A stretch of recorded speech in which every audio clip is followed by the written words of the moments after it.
Hello दोस्तों, my name is Ajay Chauhan. हम start कर रहे हैं fracture of the neck of femur. ये दो तरह से होता है, एक इंट्रा कैप्सुलर और दूसरा एक्स्ट्रा कैप्सुलर।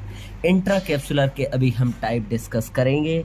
अगर कुछ भी नहीं कहा गया है तो सब फ्रैक्चर इंट्रा कैप्सुलर फ्रैक्चर है। आगे एक्स्ट्रा कैप्सुलर फ्रैक्चर जो होता है वो इंटर ट्रोकेंट्रिक फ्रैक्चर होता है, दो ट्रोकेंटर के बीच। अब हम देखते हैं क्लासिफिकेशन फीमर नेक के फ्रैक्चर का। सबसे पहले एनाटॉमिकल क्लासिफिकेशन, ये तीन तरह से होता है। एक है सब कैपिटल, जिसमें नाम से ही पता लग रहा है कि हेड ऑफ फीमर के नीचे बेस पे। आगे आ जाएगा ट्रांस सर्वाइकल, तो नेक के मिडिल पार्ट पे फ्रैक्चर होता है। और थर्ड जो है वो है बेसल, तो ये फ्रैक्चर है at the base of the नेक के बेस पे।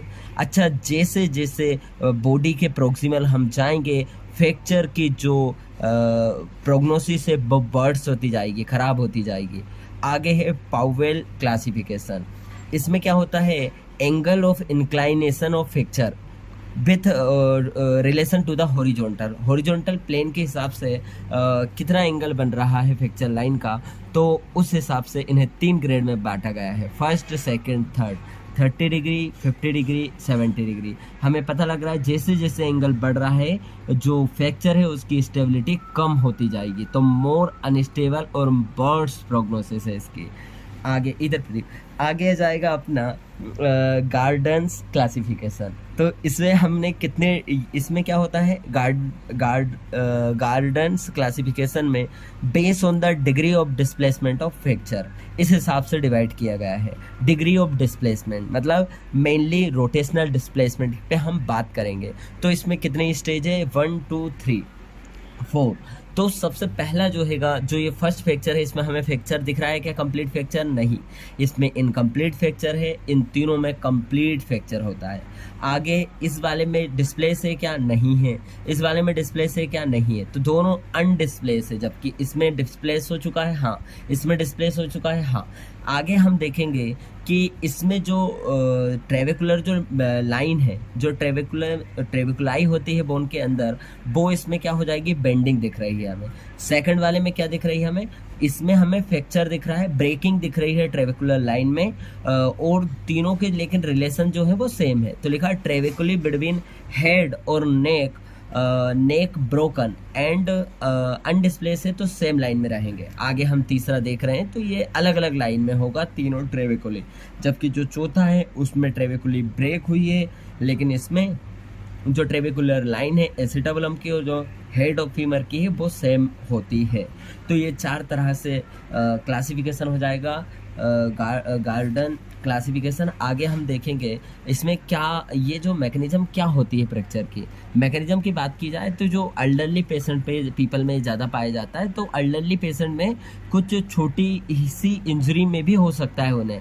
कैसे, क्यों, क्योंकि ऑस्टियोपोरोसिस होती है जैसे जैसे एज बढ़ती है, तो कम छोटी छोटी सी ही अगर जैसे गिर गए, स्लिप हो गए, उसमें भी ये फ्रैक्चर हो सकता है। आगे यंग अडल्ट्स में ये मोर सीवियर इंजरी के दौरान होता है, और चाइल्ड में ये अनकॉमन होता है। आगे कैसे डायग्नोसिस करेंगे, क्लिनिकल फीचर की बात की जाए तो एल्डरली पेशेंट होगा, वो जो पेशेंट रहेगा उसके पेन रहेगा ग्रोइन में, बाकी पेन यहाँ इतना सीवियर नहीं है। बाकी जो पेशेंट है वो inability to move his limb, और वह बेड वेयर नहीं कर पाएगा लिम्ब पर।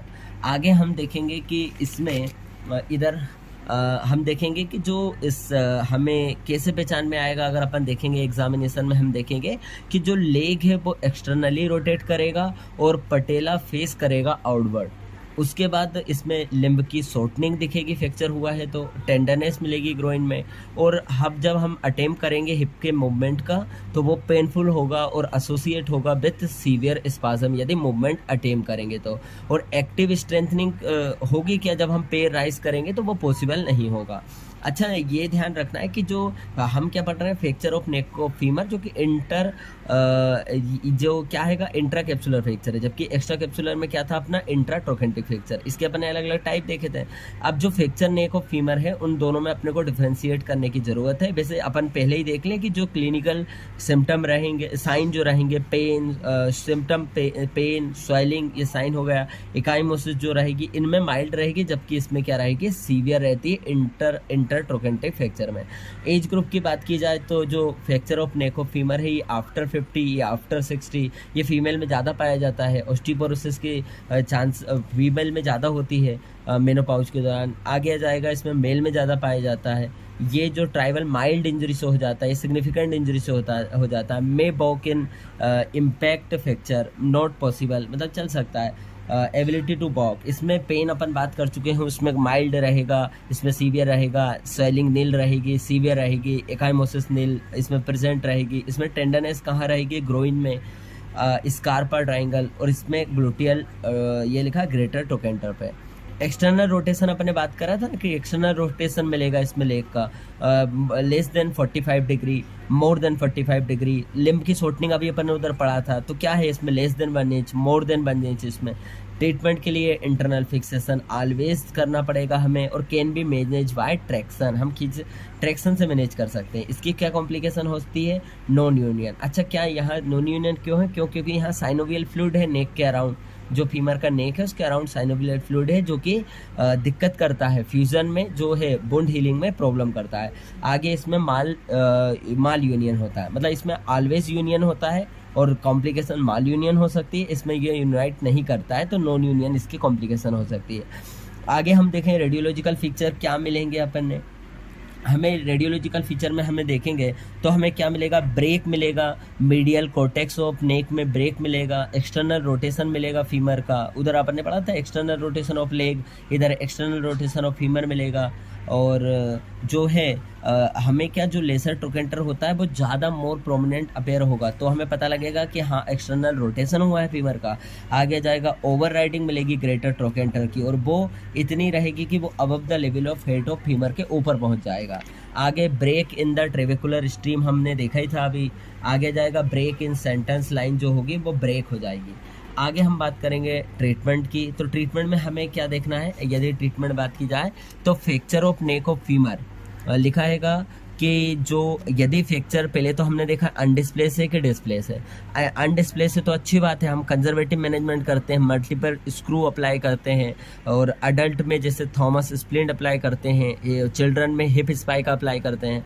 आगे डिस्प्लेस, इसमें क्या कर दिया अपन ने, कंजर्वेटिव मल्टीपल स्क्रूज से फिक्स कर दिया। अब बात की जाए यदि डिस्प्लेस हो गए तो हम एज के हिसाब से चलेंगे कि देखें यदि एज लेस देन 60 है कि मोर देन 60 है। मोर देन 60 एज है तो मोर देन 60 एज है तो हम प्रोस्थेटिक अप्लाई रिप्लेसमेंट करेंगे। जैसे अगर उसका हम देखेंगे कि पेशेंट के हिप नॉर्मल है तो अच्छी बात है, हम इसमें केवल फीमर के हेड को लगाएंगे, मतलब हेमी आर्थोप्लास्टी करेंगे, ऑस्टिन मोरे प्रोस्थेसिस लगाया जाएगा। क्या लगाया जाएगा, ऑस्टिन मोरे प्रोस्थेसिस अप्लाई किया जाएगा।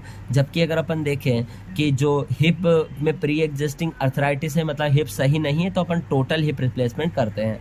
आगे बात की जाए यदि डिस्प्लेसमेंट हुआ है और एज उस पेशेंट की लेस देन 60 है तो क्लोज रिडक्शन करते हैं, हम पहले क्लोज रिडक्शन कर देते हैं, फिर एक्सरे देखेंगे, अंडर एक्सरे कंट्रोल में क्लोज रिडक्शन करेंगे, फिर देखेंगे कि रिडक्शन पॉसिबल है तो अच्छी बात है, फिर हम मल्टीपल स्क्रू अप्लाई करेंगे और फिक्स कर देंगे।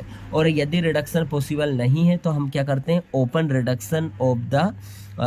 रिडक्शन एंड स्क्रू से फिक्स करते हैं, ओपन रिडक्शन और इंटरनल फिक्सेशन करते हैं।